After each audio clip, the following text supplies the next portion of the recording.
So what's the story behind this all-American sandwich that's been served in diners and school cafeterias since the 1950s? Stay tuned and find out.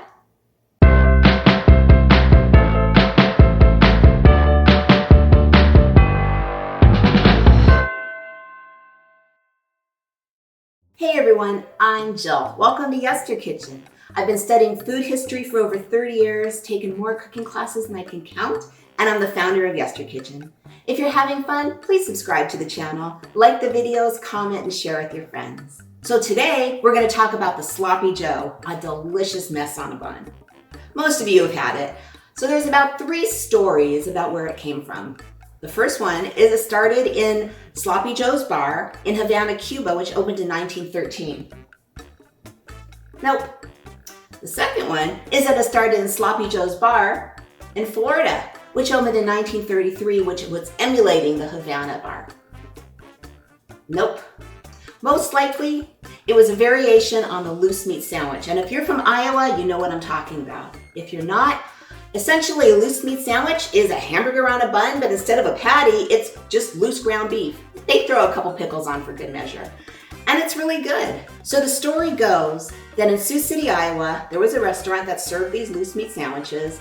It was either Floyd Angel's Cafe or Ye Old Tavern. There is no document on exactly which one it was, but there was a cook named Joe who one day decided to put some tomato sauce in a loose meat sandwich and serve it. And the Sloppy Joe was born. There's really no, documentation that his name was really Joe, but it sure sounds good, and Joe is a very American name. So it took off, and it started appearing in cookbooks around 1949, and it made its way to diners and school cafeterias by the 50s, and it was exploding, and people loved it.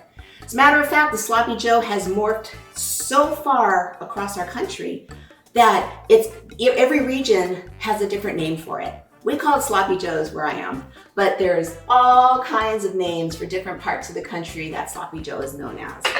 And today I'm going to teach you a recipe, just warming up my grill here. Today I'm going to teach you a recipe that is from 1949, so pretty much at the beginning. There is no original recipe for this because, like I said, the story was he threw some tomato sauce and that was that. So it had to be developed. So I'm going to get started. So I've already gotten ahead of you a little bit. I have here 1 pound of ground beef. I've already cooked it, and I've already drained off all the fat. Now to that, we're going to start adding stuff. First, I have a 1/2 cup of tomato soup. And a 1/2 cup of ketchup.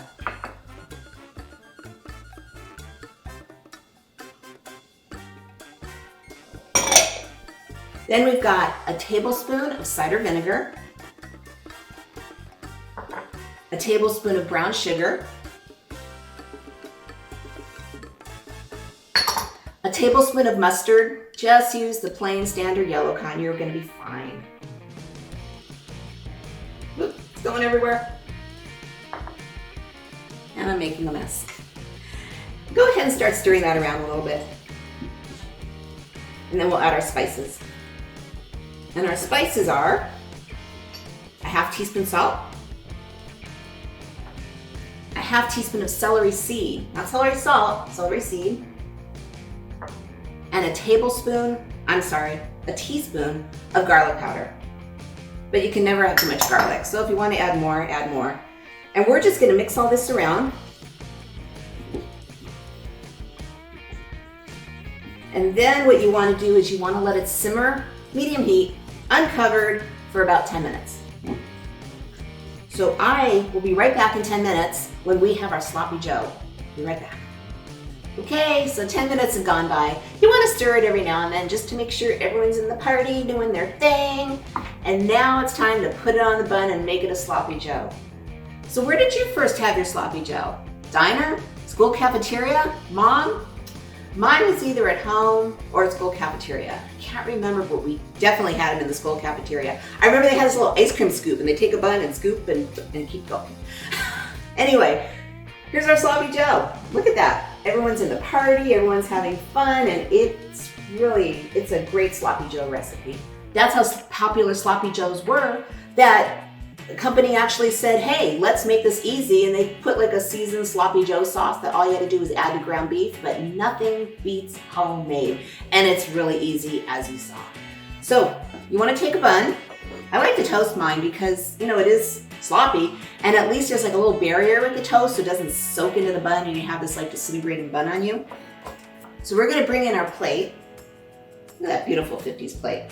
Our nice toasted bun. And we're gonna take a little bit of our sloppy Joe, or a lot of our sloppy Joe, depending on how much you want.